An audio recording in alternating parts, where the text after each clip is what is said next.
The sky turned an ominous shade of crimson as the first of the machines descended from the heavens.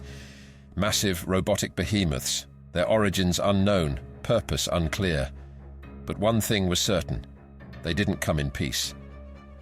I stood frozen on my balcony, morning coffee still in hand, as I watched the alien invasion unfold before my disbelieving eyes. Continent-sized shadows rapidly spread across the Earth as the cosmic monstrosities took up positions over major landmasses and population centers.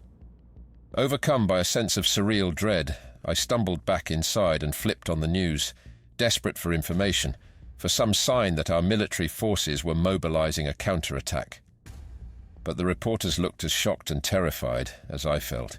Shaky live footage showed swarms of smaller attack drones, bristling with advanced weaponry, pouring out of the motherships.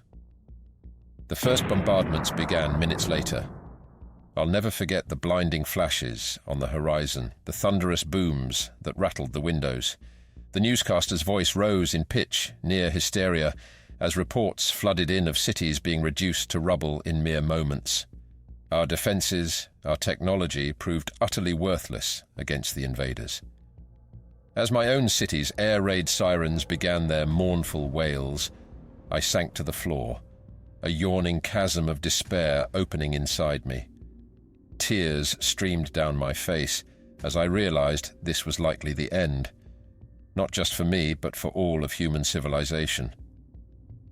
We'd finally encountered a higher intelligence in the cosmos, and they seemed determined to wipe us out.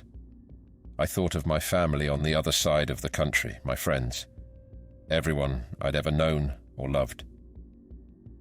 Were they already gone? Vaporized in an instant by those soulless metal demons? Would I ever see them again, or was I doomed to die alone, cowering in my apartment as the world burned down around me? The building jutted violently, an explosion nearby. I squeezed my eyes shut, curling into a trembling ball. "Please, God, please, I don't want to die like this," I heard myself whispering. "I'm not ready."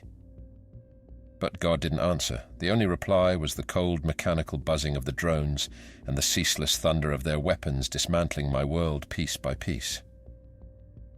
As the light faded and the smoke thickened, I resigned myself to my fate, cursing the universe for the sick joke it had played on humanity.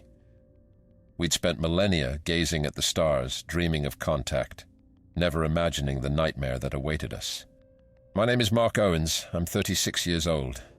And this is the story of how I witnessed the fall of human civilization at the hands of a mysterious race of alien machines. The story of how I lost everything and everyone I ever cared about. The story of my final days on a doomed planet, waiting for the inevitable.